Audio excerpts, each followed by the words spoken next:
Friday this week on the Sportsline Podcast on the CHCH Media platform. I'm your host, Bubba O'Neil, and yes, folks, I want to talk football. I know you want to talk football, and especially if you're local. What's going on with those Tiger Cats all of a sudden? Yes, it's only 4 wins for the season, but there's a renewed interest, and of course, everyone's talking about the possibility of playoffs. And this week alone, they will be playing the Toronto Argonauts, their QEW rivals, at BMO Field with another opportunity of sweeping the series. So we're talking CFL football, we're talking Canadian football, and when I think of Canadian football, I can only think of one particular person, our good old friend from 3DownNation, and of course, former CHCH anchor on the weekend when it comes to sports, Dustin. Thanks for joining us, partner.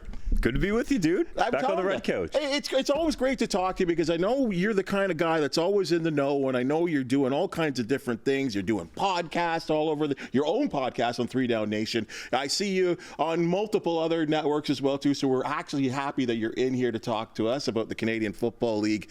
But you're also doing something different this year. For a couple of years, I've been doing the pre and post game stuff with the Hamilton Tiger Cats, which is an experience in itself.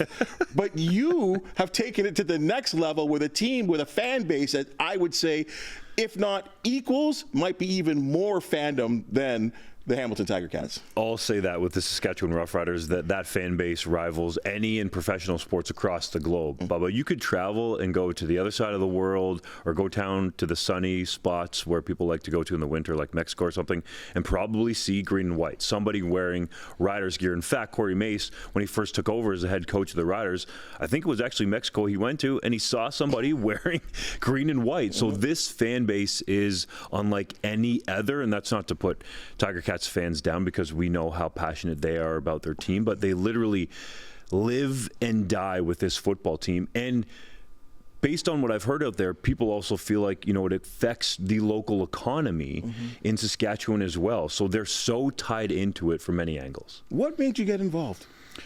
To be quite honest, it was the fact that Harvard Media, who owns 620 CKRM, which is a station that has the radio rights broadcast for the Saskatchewan Roughriders, their commitment to doing this project to a high level. So they have obviously for years had the radio rights and just done that from an audio perspective, but they wanted to have a pregame and postgame show that was video. And we started with the home games. We just recently, for the Labor Day rematch, tried out an away game in terms of doing the live stream broadcast. Because, as you know from TV, there's a lot that goes into video production. So the fact that they were willing to commit, use the broadcast people that I wanted to use out there, Bamboo Shoots, and the producer that I've worked with out there doing Canada West University games for years, Dave Roberts, and bring them in, made me say, okay, I think this huge undertaking is doable, especially when it's going to be seen and heard and watched, especially by all these fans in Rider Nation. I do a pregame show that is an hour before kickoff, and then we conclude with a half an hour postgame show. The fandom is that insane that you could be on the air for how long? Oh my gosh. Pre-game, it's 3 hours. And that has become, something I've gotten used to. But it's great because people care. So they're tuning in for the whole 3 hours. And for the uninitiated, out in Regina at Mosaic Stadium, the fans that come there to the home games, over 50% of the fans that come there are from outside of Regina. So we're talking about a truly provincial team out there. So the fans will listen, or in this case, watch that as they're coming in. And then the post-game show can go for 2.5, 3+ hours because people are calling in about what's happening with the team, the game that just took place, the moves that they want to see made, everything, man. Like, you could literally, I think, probably go for 4, 5, or 6 hours if you wanted to, because these fans are so passionate about the team. But full credit, again, I feel like it bears repeating, to Harvard Media, 620 CKRM, George Leith, who's a managing partner over there, who had this vision to put this together, because I think it's really resonated with the fans, and I'm sure you could speak to this, Bubba, that it's going to up the level around the league for other people who are doing a pre or post game show. Yeah, there's no doubt about that. And I think one of the keys and the chemistry things of watching a good broadcast is obviously who you're working with. And I mean, a guy like Wes Cates is just so well respected in that community. He is awesome, man. Like, super chill dude. Would have never known that this guy's a multiple-time Grey Cup winner, that he is one of the best running backs of his era with the Saskatchewan Roughriders, has no ego about him, and it was this seamless transition. As you know from being in the broadcast world, sometimes it takes time to develop a chemistry with somebody, but Wes is so easy to get along with that right from day one, it was very simple for us. Now, we've definitely gotten better as time has gone along. We can read each other's verbal cues, and we can just look at each other now and know what we're going to say or what I'm going to set him up with. But he has been amazing. The guy is underrated. I've said this to him multiple times. I'm like, you should be on TSN, man. You should be on the panel. The way that you carry yourself, the way that, I think he's underrated in terms of the jokes that he cracks. Perhaps a bunch of those are off air, but still, he is a guy that I think has an arrow pointing up in broadcasting. And I think of the guys I work with, right? Like, I mean, I work with some really, really strong former players that have turned into broadcasters. I had Rob Hitchcock last week. Mike Daly is a guy. Fan Twos, obviously, prior to him. Luke Tasker has become an outstanding analyst in-game with RJ Broadhead. But I think what's really good, I think, in terms of the broadcasting, and I think you're starting to see this too, or at least your experience with Wes, and you can tell us about this, is that it's so hard for these guys because they're not too far out of the game. But they also, to be a good analyst, they have to learn that you can be fair, but at times you have to criticize players. Definitely. And I think that's the real key, as you said, between a good analyst and a great analyst. Wes Cates, for example, is not afraid to call a spade or call something out that he sees. Whereas from what I've noticed, to your point about the players who are just out of it, they don't want to come down hard because they're so used to seeing the media, right? We always get referred to as the media. You guys. Yeah, as these like big, bad people that are out to get them, which is a whole other conversation, but it's not the case. So I think it takes some time to be removed from that. And I think that's part of the reason why Wes Cates is so good. And I'll shout out Mike Daly because I think he's been really good with you guys. And the key to me is that he's very well spoken, right? When you can formulate the thoughts that you have into your mind into something that even the average fan, or I would argue non-football fan, can understand, that's when you're really starting to pull people in. That's what Daly's really good at, and Wes Cates too. Yeah, it really is, and it's a skill that I think people think, as you said, use the word underrated. It's hard. It's really, really hard to be able to do that. Exactly like you said, feeling here, mind, think, come out of your mouth, like that whole process. And it's got to be instant in a lot of cases, right? Because guys like us are just going to, here's the question. We're setting you up for something like that. And the way these guys respond is just unbelievable. Hey, let's talk about the team there. But before we get to the Ticats, I want to talk about the Riders, right? I mean, under old Coach Dickinson, there are some times where I think this time of the year have not been good in Regina because they've experienced some long spells of losing, which in some cases have knocked them out of the playoffs, or their run in the playoffs has been very, very short. Corey Mace got off to a real quick start as the head coach and became, I think, a big CFL darling, quite honestly. And not that he didn't deserve it, because he deserved this shot to be a head coach, in my opinion, coming out of being a defensive coordinator with the Argonauts. Wow. Winless in 7? Who saw this coming? Not a lot of Rider Nation, that's for sure, especially when Mace started his coaching career 5-1. Now you're winless in 7 straight, as you alluded to. One of those was a tie in Ottawa. But 5 of the 6 losses, Bubba, have come by 1 point, 2 points, 3 points, 4 points, and 5 points. So they've hit for some sort of a grand slam there in those losses. So we're talking very thin margins that this team has lost by, but at the end of the day, it's professional sports and it's still a loss. And you get paid to win football games. So I think if you look at this team from the overall perspective, and you mentioned the Craig Dickinson era, the last 2 years he was there, if I have my stats right, I don't think his teams won a game after Labor Day. And that really didn't give them any chance to make the playoffs when you go on a streak like that. Fortunately for Mace's group in his first year, there are 5 games left. They have the opportunity still to control their destiny in terms of the playoff fate. 2 matchups against Calgary.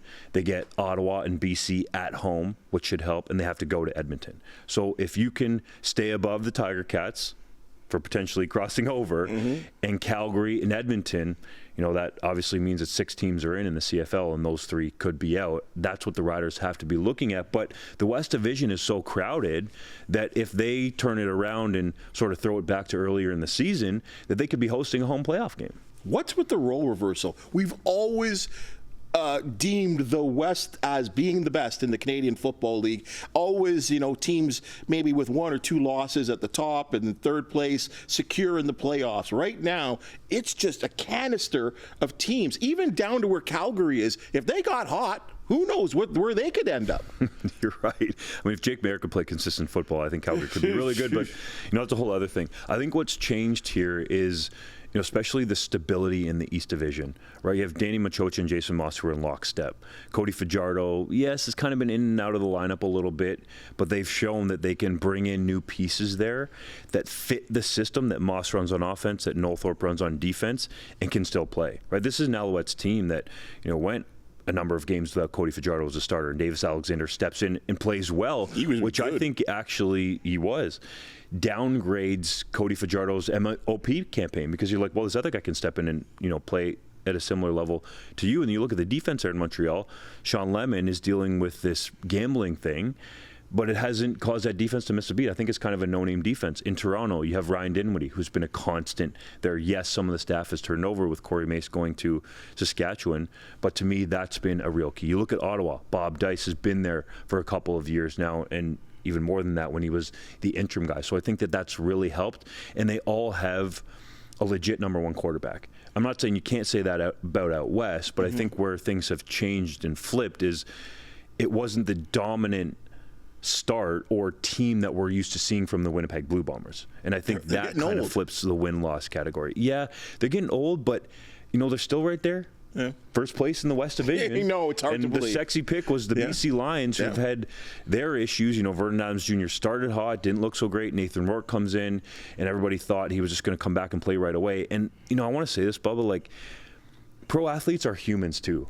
Right? We think they're robots and they're just going to go in there and perform to the highest level. Nathan Rourke came back to the BC Lions after he had learned multiple NFL playbooks where he just kind of left his dream to potentially die in the NFL to come back to the CFL in a whirlwind week, and we're expecting him to be at this level that he was at the year prior that he was in the CFL where he set it on fire.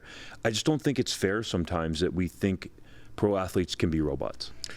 Yeah, I think that's its own situation in itself, because I think without doing it on purpose, there is a bit of a quarterback controversy there. And the only reason why I say that, and you help me out if I'm right in this sort of mindset that I have, is that when you look up and down the roster, I believe there's only one receiver that Nathan Rourke played with in his days in that 22 season. Keon Hatcher, and he was just kind of coming up. There you go. So the rest of them, I don't think they would ever say this in a microphone, but in their mind or amongst each other, VA's my guy. So in this situation, I feel like, I won't call it a controversy, but it's kind of sticky. It is a controversy. I mean, Rick Campbell gets asked about it on a weekly basis, if not daily when he's available to the media.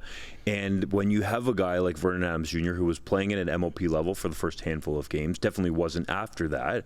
But when you know what he can be, and then Nathan Rourke comes in and isn't great to start, but has played better of late, led them to some key wins, then there's going to be that talk. And I think there's something to be said what you're mentioning there with the receivers, that you go through training camp with a guy like Vernon Adams Jr., or back it up to the offseason when he's flying guys in to have team sessions and building that rapport, that there's a chance, and I'm not saying this is the case from a fact perspective, but there's a chance that locker room is divided between who they want to see at quarterback, just simply because you have Nathan Rourke parachuting in, and who's this guy coming back from the NFL so quickly, and he's going to start right away this week. Like, a lot of people thought that was maybe not putting him in the best chance to succeed, right, or arguably the team to succeed.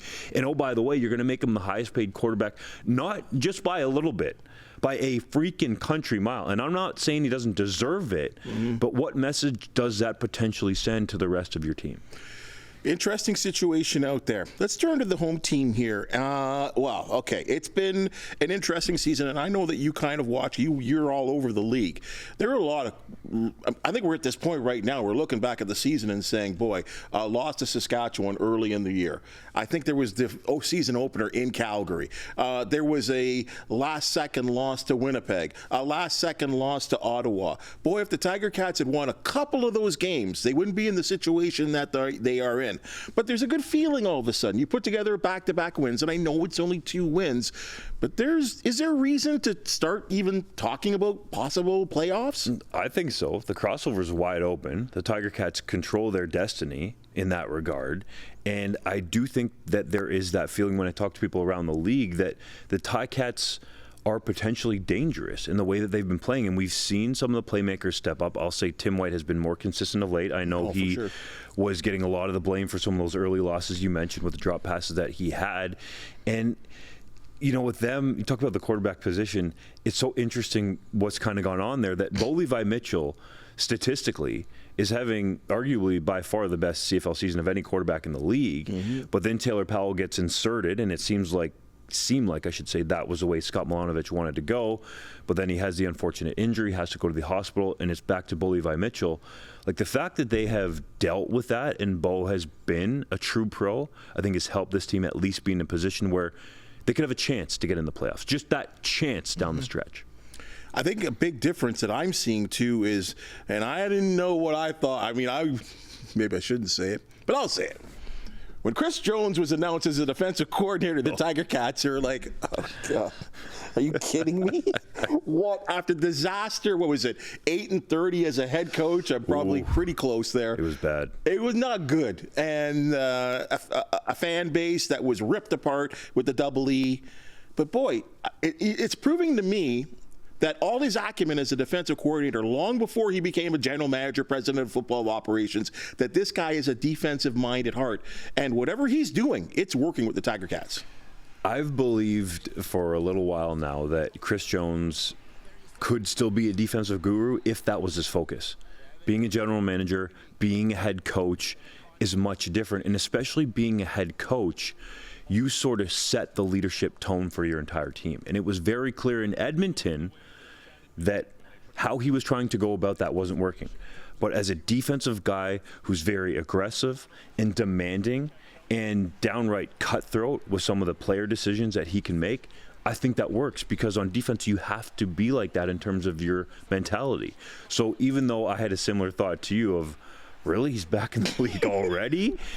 Yeah, it was so fast. Yeah, like, it didn't seem like that was a move that was going to happen really anytime soon, or not this season, but that he's proven some of those naysayers wrong and proven my thought right, where I thought he still has it as a defensive guru, so to speak, and he's showing with the Ticats. Can you just clarify something? I know a lot of people have been asking me, and I know you are way more versed on the league sort of things, or whatever happened when he left Edmonton or when he departed from Edmonton.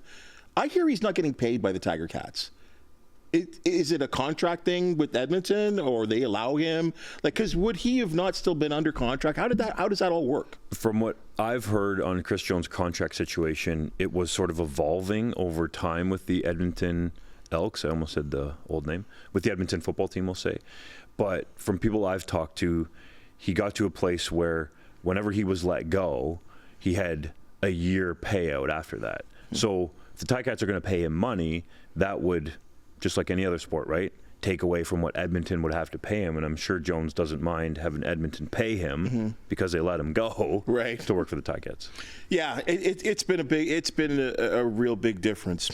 Another thing I want to bring up here, and I know it's become a constant conversation in the National Football League, the Canadian Football League, and I know it's probably something that's very sensitive for you too as a former quarterback at Guelph University, is the protection of quarterbacks. We've seen guys like Chris Streveler. We've seen guys like, Winnipeg as well, too. We'll go with Zach Collaros taking a hit to the head. Obviously, we're looking at Chris Streveler out right now. I believe he reported 3 of the top 4 ligaments in his knee were torn on this particular hit. This particular player was fined. Is that enough for player safety in the league? Man, this is a whole topic unto itself, but that was Miles Brown, Saskatchewan Roughriders defensive lineman, who had been fined the week before for hitting Zach Collaros high in the Labor Day Classic. And I was there, talked to Brown face-to-face about that hit with Collaros, and his description and talking about his intent on that play made me think that he didn't mean to hit Collaros the way that he did. And if you go back and watch the film, the way that Brown describes it matches up with him not putting the full force into Collaros on that play. I know it ended up knocking him from the game, and we want to protect quarterbacks, but I felt like a fine was warranted there. The other part of this, and Trevor Harris said this to me, is that it's almost like defenders now have to be like Neo from the Matrix. That 300-plus pound men have to be able to stop on a dime, right? Quarterback throws the ball or they slide or what have you to avoid these quarterbacks. And it's like, where can you hit them? Yep. You know, this play that we just saw a number of times on Strevler, I didn't think was egregious, right? He's engaged with the Blue Bombers offensive lineman, going to the ground. It's not like he's diving with his helmet pointing right at Strevler's knee. I can understand from Winnipeg's perspective why they'd be so upset, but as much as we want to try to protect the quarterbacks, I think we've got to realize that other football players need to be protected as well, and that it's become really difficult for defenders to try to even hit the quarterback in some sort of way at any sort of time, right? Miles Brown on that play is expecting a quarterback sneak. So he's shooting the gap for the uninitiated, trying to get leverage, realizes something different is happening when Strevler drops back and it looks like he's going to pass. And oh, by the way, Strevler's a running quarterback too. So how do you make those split-second decisions as a defender to get into the strike zone? Like, injuries are going to be a part of football. To me, this one wasn't egregious. It makes me think of, I believe, was that Saskatchewan and Ottawa that played to the first tie of the season? The continuance of the game by a linebacker that's coming through and gets low-bridged and falls into was it Dustin Crumb? Yeah, so Kobe McLean got cut blocked, as you said, and flies into him, and there's a penalty call. It's like, how is he supposed to control his body? What was he supposed to do? Exactly. And, and this was in overtime, and everyone thought the game was over. Remember, it was a sack, game over, celebration. Players are on their field shaking hands, and then the referees go, sorry, the game's still going on. Yeah. Coaches were in the elevator going down to the locker room. They had to go back up. But to your point, that's what I'm talking about. I'm not saying that we shouldn't protect quarterbacks, because ultimately those are the meal tickets for these franchises. Those are the guys, for the most part, I don't want to discredit the other players on the team, that the fans are paying their money to see. But it also is football. So I'm trying to balance this out on both sides.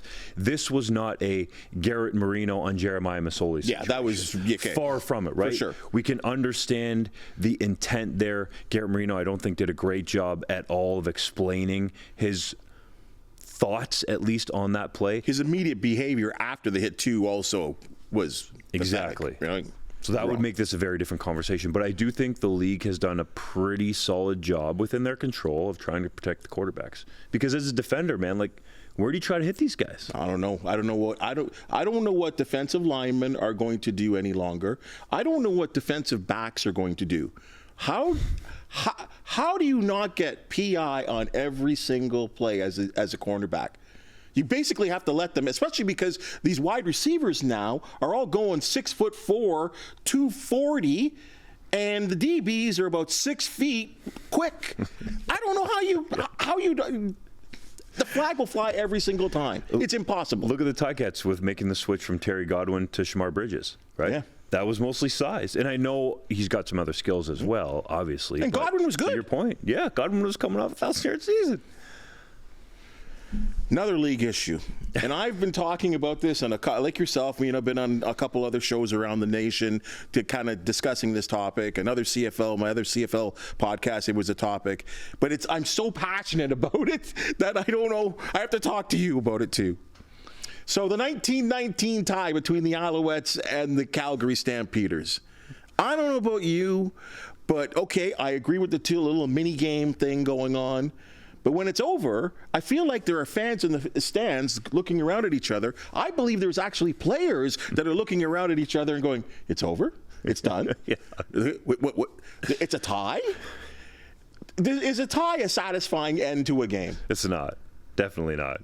But it goes back to what we just talked about with player safety. They don't want those mini games, so to speak, to go on forever. But perhaps this is something that Randy Ambrosi and the league and the board of governors or the football committee can talk about in the offseason, because I'm with you. I don't think it's satisfying. I think a lot of people, to your point, say, like, what's going on? Players just walking off the field here? It's a tie football game. Like, what? Where they going? So they don't want to play, like, a full quarter, so to speak, because that's adding to the toll. I do think the mini games are the way to go, but perhaps after the first mini game, you can make it so it's something closer to a sudden death result. This is my little. I'm like, okay, well, look, if I'm going to complain about something, I've got to come up with a theory or some type of way to fix the solution. What if they started from midfield? Look, the way I look at it right now is because they're starting at the 35-yard line, you back it up 7, it's a 40, 42-yard field goal. There's not a lot of guys in the league that aren't nailing 42-yarders if they don't even pick up a yard from the 35, right?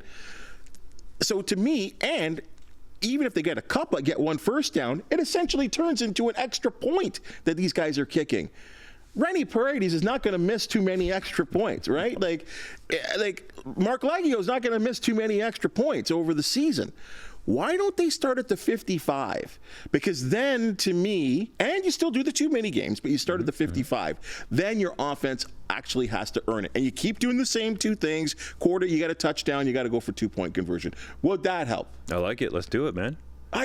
We'll get it going on 3DownNation. We'll talk to the commissioner. Yes. 2025, baby. I actually really like that idea. Right. And you start at the 55, which is uniquely Canadian. Right? There you go. Sticking with Canadian football, wow. I don't know if a lot of people saw this coming. I of course, I got a little bit from Daly, from Mike Daly, so I've heard a little bit about the Golden Hawks. Laurier 43, Western 28. Woo! Wow. It wasn't that close, though. That's what I'm saying, and I heard it wasn't even that close. I don't know how Greg Marshall's feeling right about now, but I know the way the Laurier Golden Hawks are feeling. First, number 1 ranking in the nation in, I believe, 30 years. Since 1995. And they got this guy at quarterback by the name of Taylor Elgersma. Can you tell me about this kid? My goodness, my man, I'm so happy you brought this up. Taylor Elgersma might have the best arm talent that I've seen in my time covering Canadian university football. And that includes some guys like Michael O'Connor, who was at the University of British Columbia by way of Penn State, transferred back up here. I thought his arm talent was great, but Taylor Elgersma might be another level. And I'm going to go off on a little bit of a soapbox here, but Taylor Elgersma deserves a shot with an NFL team. Whoa. If you switched Taylor Elgersma without knowing who they were, with Curtis Rourke, Canadian quarterback at Indiana University, would you know that there's a difference, right?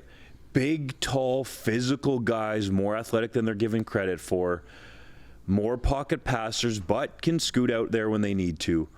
I don't think you would notice a difference. And Curtis Rourke, rightfully so, is getting a lot of hype down the United States, just diced up UCLA. And people think that perhaps Indiana can compete for a Big Ten championship. Now, I'm not saying that you could say Taylor Elgersma would go down there and do exactly what Rourke has done, but this is my point, is that the level of play in U Sports has become so good that more and more the NFL is looking up here. And I think that Taylor Elgersma deserves that shot. He should easily be a first-round pick, if not the first overall pick, in the 2025 CFL draft. He's got that type of special arm talent. If you go look on my Twitter feed, at JDunk12, I've highlighted this a number of times, and I'm going to make it my personal campaign to get some of these big U.S. College All-Star games, like the Senior Bowl, like the Shrine Game, like the Tropical Bowl, the Hula Bowl, to bring this kid in, because I think he's got that type of talent. He was training at a place called QB Country down in Alabama that had the likes of Drake May come through there. Big-time quarterbacks, right? Who's with the Patriots, was the 3rd overall pick in the 2024 NFL draft. Big-time quarterbacks have come through there and trained there. They thought enough to actually allow the kid to come in and train there. Like, they're just not taking anybody in there, okay? And there's a lot of talk about these QB gurus and, you know, how good they are and the rest. But the fact that he's at a similar place to a guy who's a 3rd overall pick in the NFL draft tells me that QB Country thinks he's got some legit skills. So Taylor Elgersma is legit. You should go out and watch him now when you get the chance. You know, against Mac in the first game of the season, I wanted to go and see him live there, watch how he performed. He didn't blow the chart off by any means, because I think Mac was playing some heavy coverage and making him take those underneath throws. But you look at that game against Western, 24 of 29, 385, 2 touchdowns in the air, no interceptions, nothing that was even close to being an interception. He cuts it in to some tight windows that were super impressive, that is rarely seen at this level or any level of football, I would argue. And oh, by the way, he had 2 rushing touchdowns. This guy's unbelievable, man. Well, I mean, I had to look at some of the. Obviously, I watched part of the game and then saw what you guys put together on 3DownNation. We're borrowing here. Thank you very much. You bet, my man. And you're right. The tight windows. I mean, people got to forget throwing that out pattern in this league is so difficult. And he is putting mustard on the ball. I mean, look at this. Look at the pocket presence, and then feels it out, and then boop, there you go. Like, I love what is coming with this kid. And then, as you said, you take a look at the arm talent. Then you mix in the fact he's, 6'6"? Yep. Like, isn't that what the NFL are looking for and have been looking for forever? I don't want to put that kind of pressure on him, but, like, this is the kind of the basics that the NFL quarterbacks, and I know there has been some change. They're looking at smaller guys. I mean, Kyler Murray and guys like that have made the grade. Drew Brees, obviously, 6 foot even. Guys like that have done very, very well. But, the NFL fall in love with those big arm, strong arm quarterbacks. Boy, this kid has apparently all the tools. It seems like it. And now what's going to be held against him to balance this out a little bit is the fact that he's playing in Canada. The fact that there hasn't been a quarterback from this country go down and make waves in the NFL, right? So you get into the politics of the NFL. You get into people's jobs being on the line from a scouting staff perspective and general manager if you bring this kid in. But I'm saying even as an undrafted free agent, I think he deserves a look.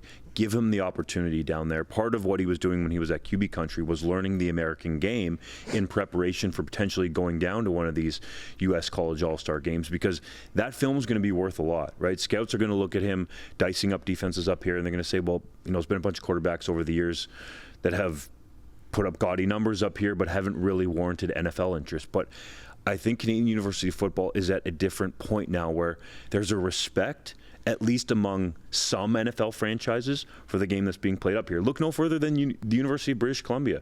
Last year had 2 offensive linemen earn NFL opportunities. Giovanni Manu gets picked by the Detroit Lions. They trade a higher round pick the next year to get, I think it was a 4th round pick, to select him. Dan Campbell absolutely loves him. They used to call that guy Baby Shack, by the way, when he played high school basketball out in BC. He's a monster, an absolute monster, and I think has a potential to be a starter down the road for the Lions. And then Theo Benedette became quickly developed cult hero, we'll call him, on Hard Knocks with the Chicago Bears, the Canadian Eagle, right? Singing in the rookie show and then stripping down to a Speedo with the American Eagle on it. He's earned his way in there with Chicago. And that's, just a couple of recent examples, right? You have Tavius Robinson, who was at the University of Guelph.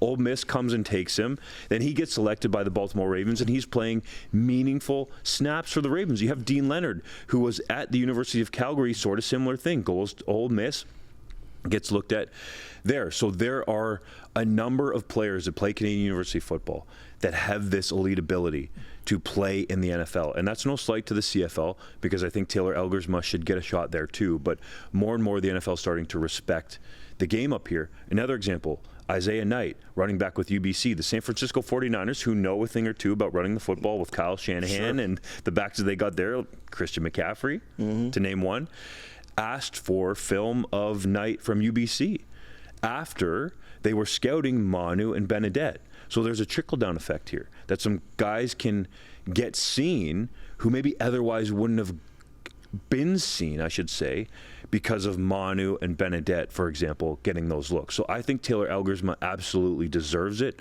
I know Michael Faulds, the head coach there, feels the same way. Quarterback. And Faulds knows what it's like.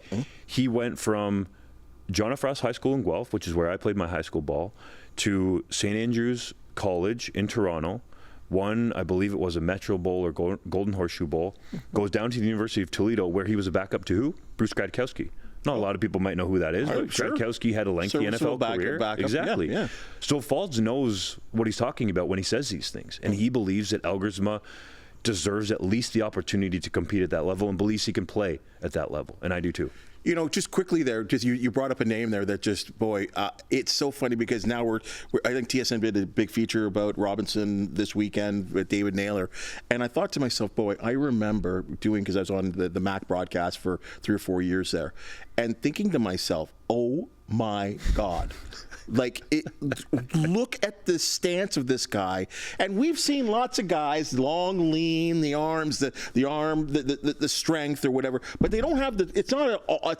It's not a complete package, especially at that level. And I thought I was like, this guy reminds me. I can't believe I actually said this on the broadcast, and I'm glad he's playing in the NFL because I did say this. I go, this guy could be the next Charles Haley. Like his body type, it was that dominant, and he was that much. He deserved double coverage or guards and tackles, or at least someone to chip him off the edge because he was that dangerous. If you had one-on-one blocking on him, it better be your best offensive lineman, or he's going to crush your quarterback. Yeah, man. He's going to crush your quarterback. So I'm just so happy about his story and to see the way these guys are doing well. And now, as you said, Curtis Rourke also getting a lot of chatter as well too. Just one last thing here with the university stuff. McMaster Marauders 1-3 right now, coming off, I believe, back-to-back 2-6 seasons, no playoffs. You've been around the OUA for a long, long time, and the McMaster Marauders have always contended for a playoff spot. I would have to believe they have to make the playoffs this year. They got to get on a little run here. It's surprising, honestly. You're right. You're usually used to seeing McMaster, be in the playoffs, get in there, perhaps make some noise, and obviously the great years where they were in multiple Vania Cups and won the Vania Cup in 2011. This team, I feel like, is younger though. There's some quality there with Keegan Hall and some of the receivers that he has. They played Laurier really close. They just had a close loss with Guelph, who I think is, unbiasedly on the come up with Mark Soria, the head coach there. So I think it's just the fact that the competition level in the OUA, I think, has gotten better and better.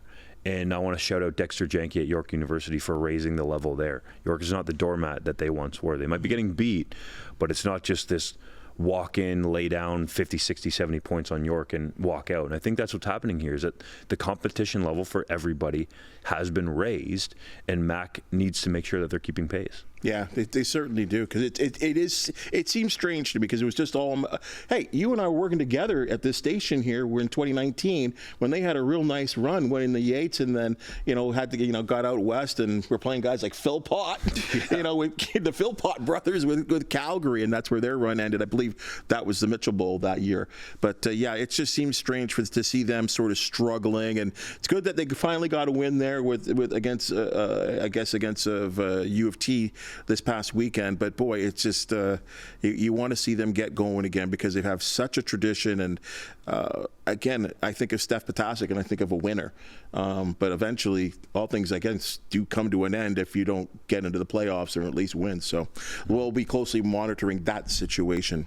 Hey, Justin, love talking football. We could go for hours and hours and hours. We can talk about every level. We didn't even touch about the NFL, really, of what's going on there. Go Bills! Hey. But, it's a pleasure to have you in here, and I think it's great to see you expanding your talents out there with this rabid fan base out in Regina. Like I said, I love going on the fact you can go on YouTube, or even if I'm in my car, because I listen to all the broadcasts around the nation, and I hear you chatting with those wild fans after a loss. It's always so fun because I think you've said it several times, is that one of the things that you love is Canadian football, and that without it, you wouldn't be maybe the man you are right now doing all the things you do.